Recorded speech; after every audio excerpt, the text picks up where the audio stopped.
Siz ermənilərin bu səngərdir, maşın yollarıdır. Bu bizim qardaşlarımızdır. Erməni postun bir yaxınlarda ələ keçmişik. Şərəfsiz erməni postu. Bu erməni itidir. Hamı baxa bilər. Kəbli! Kəbli! Bizimkilər bu postu bu günləri işgal edib ermənilər darmadağın eləmişik burada. Bizim iki dəstələrimiz erməni postun tutublar. Oy! Salam, salam. Bu da bizim kəşfiyyatçımızdır. Qardaşımızdır. Salam, salam. Şərəfsiz erməni postudur bu. Bu günləri biz çox şadıq ki, şərəfsiz erməni postunu məhv eləmişik. Bax, erməni postudur. Gör ermənilərə bax. Erməni yeməkləri. Hamı diqqətlə baxın, baxın. Ermənilərin sursatlarında da atıb qaçıblar hamısını burada. Çay içmiyorlar. Konfetlərinizdadır. Erməni yeməkləridir.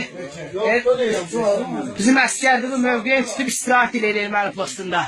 Yani bizim iki də əskerlərimiz var. Abası gözlü değil. Aha. Ha. Sen yiyirəm. Her şey zordur. Dört saat. Bura nədir bunları? Uşaqları. Atıb qaçıblar şərəfsizlər hamısı.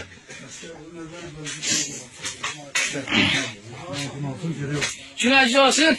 Günəcün yox. Buldanıb 1-2 günə biz Ermənistan ordusu məhfiyib yerə bana keçəcək. İki dəstələrimiz var. Erməni postu bu günləri bizim əlimizdədir. Ham baxsın. Çalışkətdə, Şuşada.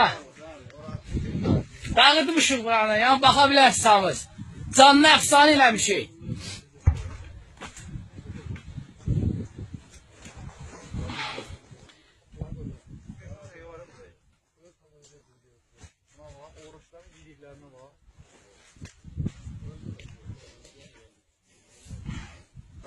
Oy.